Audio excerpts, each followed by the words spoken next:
Hello friends, now we will going on our next topic discontinuous function. Discontinuous function के लिए हमको जानने के लिए पहले continuous function क्या है वो जानना पड़ेगा। continuous function क्या है? तो continuous function मतलब कि कैसा फंक्शन कि मुझे कोई एक ग्राफ दिया है, सॉरी ग्राफ बनाना है, तो ऐसा ग्राफ होना चाहिए कि आप बिना पेन उठाए ग्राफ बना देते हो पूरा, और कोई भी शार्प कॉर्नर नहीं होनी चाहिए ग्राफ में। मतलब कि आप बोलेंगे कि मैंने एक ग्राफ बना दिया बिना पेन उठाए, लेकिन ये शार्प नहीं होनी चाहिए।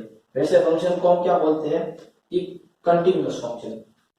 तो डिसकंटिन्यूअस फंक्शन कैसा हुआ, कहीं पे भी ब्रेक हो रहा होगा या तो ऐसे शार्प कॉर्नर आती होगी। ठीक है, तो कोई मुझे फंक्शन दिया है 0 to 1 में, मतलब कि कोई ऐसा एफ ऑफ एक्स मुझे दिया है कि वो 0 to 1 के बीच में उसकी वैल्यू मुझे 2 मिल रही है, और 1 से 2 के बीच में उसकी वैल्यू मुझे 5 मिल रही है। मतलब कि कैसा ग्राफ हुआ कि 0 to 1 के लिए मुझे उसकी वैल्यू 2 फिक्स मिल रही है, इधर 1 है इधर 2।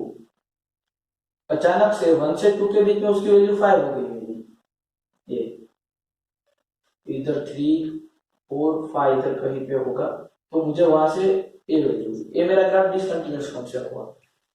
तो इससे हमें पता चलता है कि फंक्शन कंटिन्यूअस है या डिसकंटिन्यूअस है।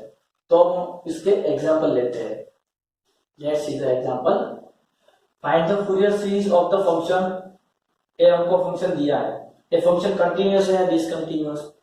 तो हमें कैसे पता चलेगा कि -π to 0 के बीच में ये फंक्शन ऐसा है, 0 to π में ये फंक्शन ये है, मतलब कि ये डिसकंटिन्यूअस फंक्शन है।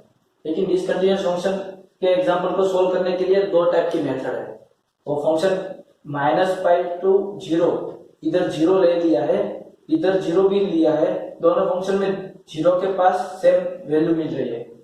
दूसरे एग्जांपल में क्या होगा कि -π to 0 स्ट्रिक्टली होगा और स्ट्रिक्टली 0 to, मतलब कि 0 के पास वो फंक्शन डिफाइन नहीं है। ऐसा एग्जांपल हम नेक्स्ट लेंगे, पहले खत्म करते हैं। तो इधर क्या है कि हमको इसकी फूरियर सीरीज फाइंड करनी है। तो पहले हम क्या चेक करेंगे, ये फंक्शन है इवन है या ओड। पहले हम वो जान लेंगे कि फंक्शन इवन है या ओड। तो मैं -π to 0 के बीच में बात करेंगे पहले। तो वहां पे ये फंक्शन मेरा है, क्या है 1 + 2x / π, और 0 to π उसमें क्या है मेरा function f of x = 1 - 2x / π। यहाँ पे वैल्यू कैसी होगी, ये कैसा होगा, -π इधर कहीं पे होगा 0 से लेफ्ट साइड में, 0 के राइट साइड में प्लस होगा, तभी हमारी इधर सारी वैल्यू कैसी होगी, नेगेटिव होगी। ठीक है, और अभी इधर क्या होगी, पॉजिटिव होगी। तो अभी मैं f of -x करूंगा यहाँ पे -π to 0 के बीच में, तो 1 + 2 - x करेंगे। लेकिन यहाँ पे जो हम वैल्यू x की जो वैल्यू लेंगे हम, वो कैसी होगी, नेगेटिव होगी। ये तो x तो हमने यहाँ पे बाहर से माइनस लिया है, लेकिन x रियल में क्या है, यहाँ पे जो x की वैल्यू आप लेने वाले हैं वो खुद नेगेटिव होगी। तो नेगेटिव इंटू नेगेटिव तो क्या हो जाएगा, पॉजिटिव। मतलब कि हम f of -x करेंगे, फिर भी x खुद नेगेटिव है, तो क्या हो जाएगा, पॉजिटिव। मतलब कि फंक्शन क्या हुआ, ए इंटरवल में इवन हुआ। अब बात करेंगे ए इंटरवल की, तो यहाँ पे क्या होगा, x है वो खुद पॉजिटिव है। अब आप f of -x करेंगे, तब क्या होगा, 1 - 2 × -x / π। तब क्या होगा कि 1 - 2x / π। तो जब आप -x रखेंगे तब भी आपको ये क्या मिलेगा, पॉजिटिव। मतलब कि ये भी क्या हुआ, इवन फंक्शन हुआ। मतलब कि एक बात तो आप सबको पता चल गई, -π to π के बीच में आप लेंगे तो फंक्शन तो इवन ही रहेगा। f of -x करेंगे तो आपको f of x की वैल्यू पॉजिटिव मिलेगी, इसलिए ये इवन फंक्शन हुआ। दोनों इंटरवल में हमको इवन मिला, मतलब मैं क्या बोलूंगा कि -π to π के बीच में आप x की वैल्यू लेंगे, f of x even function मिलेगा। ठीक है, अब हम क्या करेंगे, इसकी फूरियर सीरीज निकालेंगे। फूरियर सीरीज का फॉर्मूला आपको पता था क्या है, f of x is equal to a0/2 plus summation n is equal to 1 to infinity by वो ब्रैकेट। तो हम उसमें पहले क्या निकालते थे, a0 an और bn निकालते थे, तो वही हमें इधर करना है। लेकिन हम क्या करेंगे, पहले a0 निकाल देते हैं, तो इधर हमको पीरियड कितना होगा। देखो मैं एक बात बोलूंगा, आपको पीरियड कितना है वो जानना है, तो पहले हम देखेंगे इंटरवल किसके बीच में, -π to π के बीच में है, सॉरी -π to π के बीच में। जब भी हमको बताया नहीं है पीरियड कितना है, तब हम पीरियड निकालने के लिए क्या करेंगे, पहले देखेंगे -π इधर है, 0 इधर है और π इधर है। तो पीरियड निकालने के लिए हम 0 से काउंट करने वाले हैं, कितने आगे तक है। लेकिन इधर -π है, तो हम क्या करेंगे, -π को शिफ्ट करके इधर ले लेंगे। तो ये डिस्टेंस कितना होगा, डिस्टेंस तो पॉजिटिव होता है, तो π होगा, तो मैं इधर π जितना आगे बढ़ जाता हूँ और ये रफ कर देता हूँ, मतलब कि ये टोटल डिस्टेंस कितना हुआ 2π। तो हमारा इंटरवल क्या हो गया, 0 to 2π। तब ये जो लास्ट वाला हमारी टोटल लेंथ होगी, टोटल डिस्टेंस, वो हमारा पीरियड होता है, वो क्या है 2π। समझ में आ गया। जब पीरियड नहीं दिया है तो हम पीरियड कैसे निकालेंगे, अगर हमको ऐसा बोल दिया होगा 0 to 1, तो हम पीरियड डायरेक्ट लिख सकते हैं 1, हम 0 से काउंट करते हैं इसलिए। ठीक है, तभी अभी ये सब में हमारा पीरियड 2π हुआ,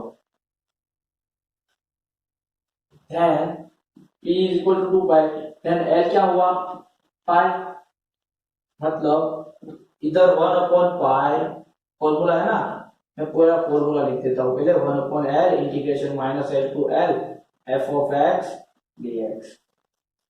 तभी हमारे पास l की वैल्यू π नहीं, 1/π integration -π to π f of x dx। मैंने अभी f of x की वैल्यू नहीं रखी, क्यों नहीं रखी, क्योंकि हम अभी चेक करने वाले हैं इवन है या ओड, लेकिन f of x क्या है, इवन फंक्शन है। तो अब क्या होगा, लिमिट चेंज हो जाएगी और 2 टाइम्स उसका इंटीग्रेशन हो जाएगा, क्योंकि हमारा है वो पाई। अब बात ये रहेगी, हमारे पास तो f of x की दो वैल्यू है, a और a, तो हम पुट कौन सी करेंगे, तो अब हम ये देखेंगे 0 to π वाली लिमिट है, तो 0 to π वाली लिमिट वाला f of x लेंगे, मतलब कि ये है 1/π इंटीग्रेशन ओवर 0 to π, क्या है फंक्शन 1 माइनस 2x/π dx। तो अब क्या होगा, अब 1/π, सॉरी इधर 2 है, मैंने 2 नहीं लिखा, तो अब इसका इंटीग्रेशन करेंगे, तो फर्स्ट टर्म का इंटीग्रेशन करेंगे तो हमको मिलेगा x, उसकी लिमिट होगी 0 to π माइनस 2/π कांस्टेंट है, x का क्या होगा x²/2, उसकी लिमिट क्या होगी 0 to π। अब हम अपर लिमिट और लोअर लिमिट अप्लाई करते हैं, अपर लिमिट रखते हैं पाई, लोअर लिमिट 0। अब सेकंड टर्म में आते हैं 2/π, अपर लिमिट रखेंगे तो π²/2, लोअर लिमिट रखेंगे तब 0। तब अब हम ब्रैकेट सब ओपन करते हैं, इधर होगा पाई माइनस एक पाई कैंसिल हो जाएगा, 2 कैंसिल हो गया, इधर भी बचेगा पाई माइनस 0। तो अब इधर क्या होगा पाई माइनस पाई 0, मतलब कि ये 0 हमको 0 मिल गया, ये 0 क्या मिला 0। हम इधर नोट डाउन कर देते हैं, 0 इज इक्वल टू हमें मिला 0। Now we will go in bn, sorry n find करेंगे, अब bn निकालते हैं। bn इज इक्वल टू क्या होगा 1/l integration over -l to l f of x, sorry ये मैं bn क्यों बोल रहा हूँ, an, तो an का कोएफिशिएंट क्या था हमारे फॉर्मूला में, याद करो, a मतलब कि समेशन के बाद an into cos nx π/l, तो क्या है cos nx pi by L dx। अब हम एल की वैल्यू पुट करेंगे ए वाली और बाद में इंटीग्रेशन करेंगे। अभी एल की वैल्यू पुट करते हैं pi minus pi to pi F of X ऐसे ही रखते हैं क्योंकि अभी हमें माइनस पाई टू पाई है, कौन सा लेना है वो पता नहीं है। फंक्शन इवन है हम बाद में चेक करते हैं क्योंकि अभी इसका भी चेक करना पड़ेगा इवन है या और। तो अब क्या होगा, तो cos N X pi by L, तो मैं इधर एल की वैल्यू पुट करूंगा पाई, तो पाई पाई कैंसिल होगा तो बचेगा क्या एन एक्स dx। अब हमें चेक करना है कि ये फंक्शन है पूरा इवन है या और। तो एफ ऑफ एक्स तो हमारा क्या है, दोनों इवन है, इवन है, और cos nx cos फंक्शन ही इवन है, मतलब इवन इवन है, मतलब कि ये प्लस प्लस है तो प्लस ही मिलेगा, मतलब कि फंक्शन इवन है। तो क्या होगा, लिमिट चेंज कर दो, टू टाइम्स उसका इंटीग्रेशन कर दो। ओके कर देते हैं। अब 1/पाई two times integration 0 to pi F of X क्या रखेंगे 0 टू पाई वाला, 0 टू पाई वाला क्या है, क्योंकि ये 1 minus two x by pi है, ठीक है, साथ में इंटू कोस एन एक्स है dx। अब हम क्या करेंगे, अब हम इसका इंटीग्रेशन करते हैं 2/पाई, पहले हम ब्रैकेट में इसको ओपन कर देता हूं, मैं डायरेक्ट लिख रहा हूं, ध्यान से देखना, ब्रैकेट ओपन करके इंटीग्रेशन भी दे देता हूं सेपरेट।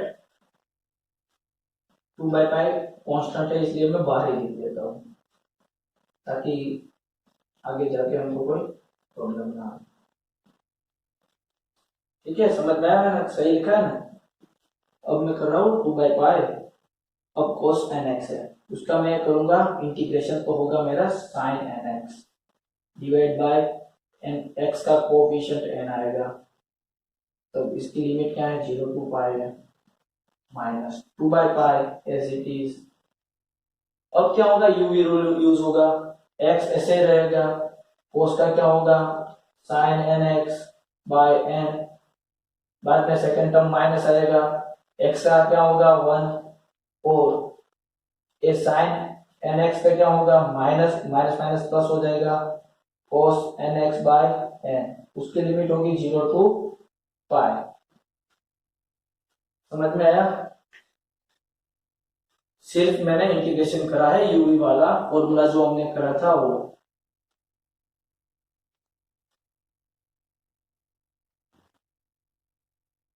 तो अब उसका हम करेंगे।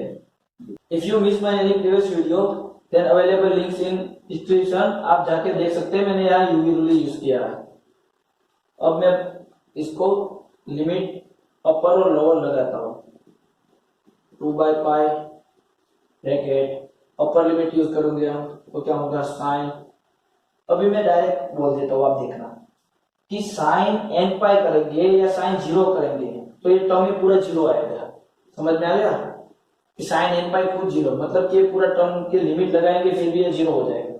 अब बात करते हैं इसकी, तो इधर क्या होगा, मैं अपर लिमिट पाई है वो मैं अप्लाई करता हूं, तो इसमें ये फर्स्ट टर्म तो 0 बनेगा, क्यों, क्योंकि साइन n पाई है आएगा, इधर x की जगह पे पाई कर देंगे अपर लिमिटेड, तो पाई साइन n पाई, मतलब ये फिर से 0 हो गया, तो मैं वो भी नहीं लिख रहा हूं, वहां पे 0 हो गया, प्लस 1/n स्क्वायर हो जाएगा n इंटू n है ना, तो cos n पाई।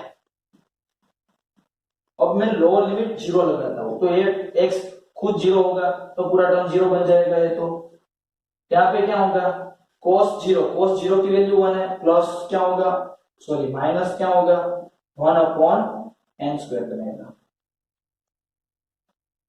ओके, तो अब मैं क्या करता हूं, ब्रैकेट ओपन करता हूं, तो इधर बनेगा 4 पाई स्क्वायर, ब्रैकेट में 1/n स्क्वायर, मैं इधर से कॉमन निकाल लेता हूं, तो क्या बचेगा cos n पाई माइनस 1। अब मैं लिखूंगा इधर 4 pi square n square cos n by को हम क्या लिख सकते हैं, -1/n -1। तो हमारा ये an मिल गया। मैं इधर नोट डाउन कर देता हूं इसको। n क्या मिला, 4/π² ब्रैकेट -1/n -1, ये हमें मिला। अब हम निकलते हैं। भाई फ्रेंड, मैंने यहाँ पे एक गलती कर दी, इधर -2/π है, इधर मैं इसके साथ ब्रैकेट ओपन किया तो इधर माइनस रहेगा, तो इधर भी माइनस रहेगा, तो इधर माइनस में से कर देता हूँ, ए माइनस उधर अप्लाई कर देता हूँ, तो ऐसा होगा। bn निकालते हैं, bn इज इक्वल टू 1/, अब मैं डायरेक्ट लिख रखा हूँ, l हमारा पाई है, -π/2 f of x sine n x, pi pi दोनों का कैंसिल हो जाएगा। तो अब क्या होगा, 1/π integration over -π/2 f of x sine n x। अब हम बात करेंगे फंक्शन इवन है या ओड। तो आपको पता है ये फंक्शन तो हमारा अभी इवन ही है, लेकिन sine N X, sine function हमारा कैसा है, ओड फंक्शन है। मतलब क्या हुआ, प्लस माइनस का मल्टीप्लिकेशन करेंगे तो माइनस, मतलब कि माइनस मतलब क्या है, ओड। तो हमारा फंक्शन ये क्या हुआ, ओड, और लिमिट क्या है -π/2, तो पूरा क्या हो गया, 0, इसके इक्वल टू 0 आया। मतलब कि मेरा bn क्या मिला मुझे, 0। तो अब हम क्या करेंगे, इसको हमारे मेन फॉर्मूला में रख देंगे फूरियर सीरीज के फॉर्म में। तो फूरियर सीरीज की फॉर्म क्या थी, फूरियर सीरीज की फॉर्म है f of x is equal to a0/2 plus n is equal to 1 to infinity an cos n x π/l। अभी मैं काम करता हूँ, l की वैल्यू रख देता हूँ, पाई है डायरेक्ट लिखता हूँ, ठीक है, plus bn sine N X, वहां पे भी कैंसिल हो जाएगा पाई। तो अब मैं क्या करूंगा, मेरे पास सारी वैल्यू मैं पुट कर देता हूँ, वैल्यू a0 तो 0 है, तो सिर्फ बचेगी क्या, summation n is equal to 1 to infinity bracket, n की वैल्यू क्या है, 4π² bracket 1 - -1/n into cos nx plus bn खुद 0 है, मतलब ये भी 0 हुआ। तो मुझे क्या मिला,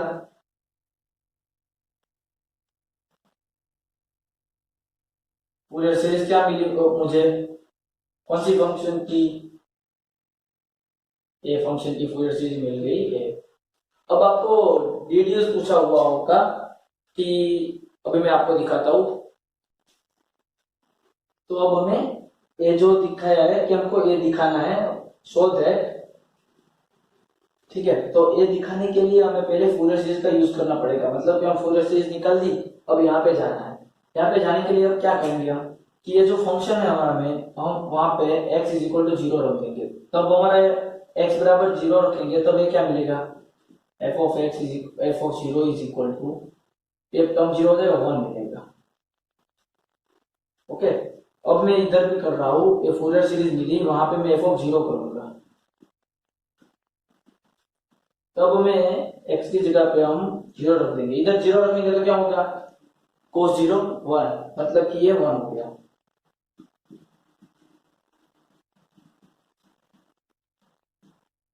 वो तो 1 हो गया।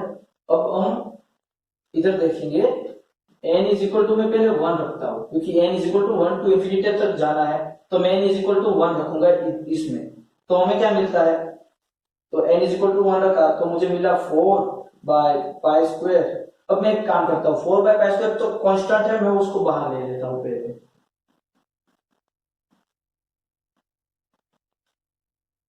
तो अब क्या बचा, 1/n², 1 - -1/n। अब मैं इसमें रख रहा हूं n इज इक्वल टू 1, तो n इज इक्वल टू 1 रखा, तो क्या मिला, 1/1², ब्रैकेट 1 माइनस माइनस 1, तब क्या मिला मुझे 2/1²। अब मैं n is equal to 2 put करता हूं, ठीक है, तब मुझे क्या मिलेगा, मिलेगा 1/2² ब्रैकेट 1 माइनस माइनस 1 का स्क्वायर तो +1 मिलेगा, तब ये क्या हो जाएगा 0। अब n इज इक्वल में 3 पुट करूंगा, तब मुझे क्या मिलेगा 1/3² ब्रैकेट 1 माइनस माइनस 1 क्यूब करेंगे तो माइनस मिलेगा, मतलब कि क्या मिला 2/3²। अब मैं n इज इक्वल टू 4 करूंगा, तब इसका -1/4 इवन पावर, मतलब कि 1 माइनस 1 0, मतलब कि जब भी इवन पावर है तब 0 होगा, ओड नंबर होगा तब उसका हमको मिलेगा टर्म, ठीक है।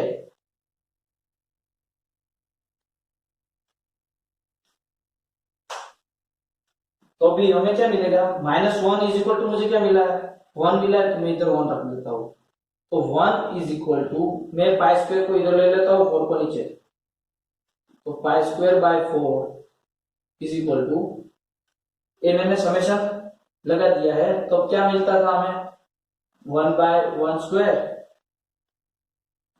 साथ में 2 था, प्लस 2/3², क्योंकि 2 वाला नंबर में क्या था 0 था, इवन नंबर जब भी होगा तब नहीं मिल रहा हमें, सिर्फ ओड नंबर में मिल रहा था, ऐसे हमें मिलते जाएगा 6 के लिए नहीं 7 के लिए। तो अब मैं क्या कर रहा हूं, इसमें से 2 कॉमन निकाल दे रहा हूं, इधर क्या था π²/4, 2 कॉमन निकाल दिया, 1/1², 1/3², 1/5², ऐसे जा रहा है। अब 2 नीचे ले लेता हूं, तो मुझे क्या मिला π²/8 इज इक्वल टू 1/1², 1/3², 1/5², 1/7² मिलता जाएगा। तो हमको क्या डिड्यूस करके क्या मिल गया ए। तो कई सारे बच्चे क्या करते हैं कि फूरियर सीरीज निकाल के ए पार्ट छोड़ देते हैं, लेकिन ए पार्ट में कुछ नहीं है, सबसे इजी पार्ट है, कुछ नहीं करना है, एक्स की वैल्यू यहाँ पे हमने 0 रख दी है, बाद में हमने सिर्फ समेशन लगाना है और सिंप्लीफिकेशन करेंगे तो आपका आंसर मिल जाएगा। ऐसे ही सेकंड एग्जांपल है डिसकंटिन्यूअस फंक्शन का, और 2 टाइप्स के एग्जांपल होते हैं, ये लिमिट के ऊपर डिपेंड करते हैं कैसे सोल्व करना है। तो मैं सेकंड एग्जांपल नेक्स्ट वीडियो में लेके आ रहा हूं, आप चैनल को सब्सक्राइब कर दो ताकि मैं जब भी वीडियो रखूं तो आपको नोटिफिकेशन भी मिल जाएगी। तो अब हम नेक्स्ट वीडियो में मिलते हैं, वहां पे हमको लिमिट चेंज करके दिया हुआ है, उसको हम कैसे सोल्व करते हैं वो देखना है। बाकी आपको कुछ भी समझ में नहीं आया हो, कुछ भी डाउट हो, तो आप मुझे कमेंट में लिख के बता सकते हो, मैं आपको जरूर रिप्लाई करूंगा। Thank you friends.